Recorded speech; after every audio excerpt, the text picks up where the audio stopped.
So I heard you didn't really get the transformations, but I think I can help you out a little bit. So transform just means change something. You already know that. And in geometry, there's some types of transformations that are helpful to know about. So the main thing is you have a first thing and then a second thing. So one shape changes into another shape. And the first one's called the preimage, and the next one's called the image. So pre just means before, just remember that. Like preliminary and prehistoric, and then the next image. So the first kind is a reflection. And again, you know what this means already. But a reflection in geometry just means that you've flipped something over an axis. So you could even look at your hands. This hand is a reflection of the other hand, so they've just flipped onto each other. Or you can think about like a landscape scene. If you look at a lake that's reflecting, like the mountains, then it's just the axis is that line of where the lake starts. So that's a good way to remember.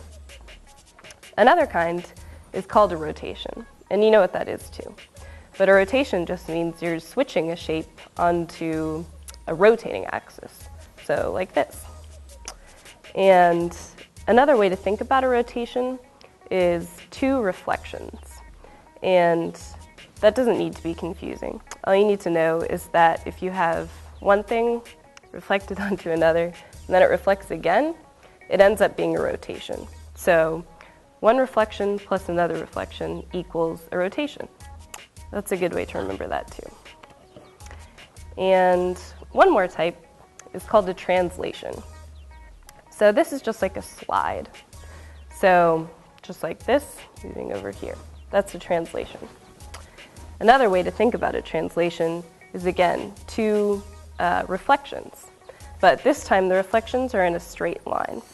So if we reflect this hand here, and then reflect it one more time, then this hand has reflected over here. So, sorry, this hand has translated over here. So these types of transformations are called isometric. A translation, a rotation, and a reflection are all isometric transformations. That just means same. So when you start out with the pre-image, it'll always be the same size and shape as the image. But there's one more type of transformation that isn't isometric, and that's called dilation. And if you ever go to the eye doctor and they dilate your eyes, it means they made them really big so that they could see inside them. So when you dilate a shape, you make it either smaller or bigger, one of those two. So one more term is a glide reflection.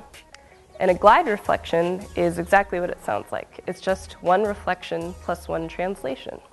And these could be in either order. You could either translate and then reflect, or you could reflect and then translate.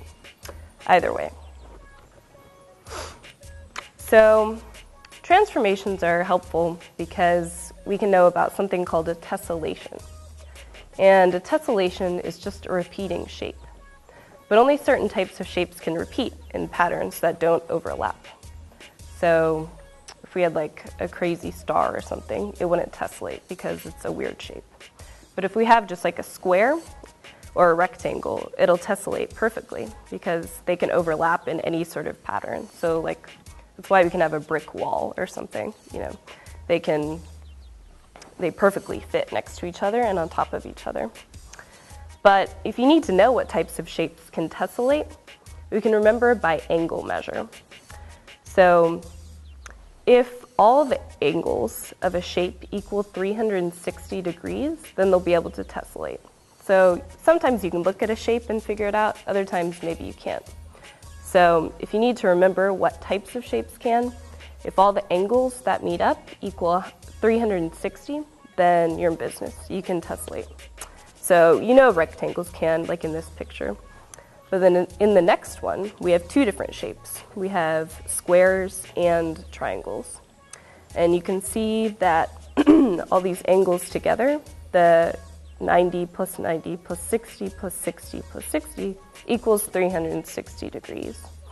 And if you just add up all the angles that touch and they equal 360, then you can see like right here that they tessellate perfectly.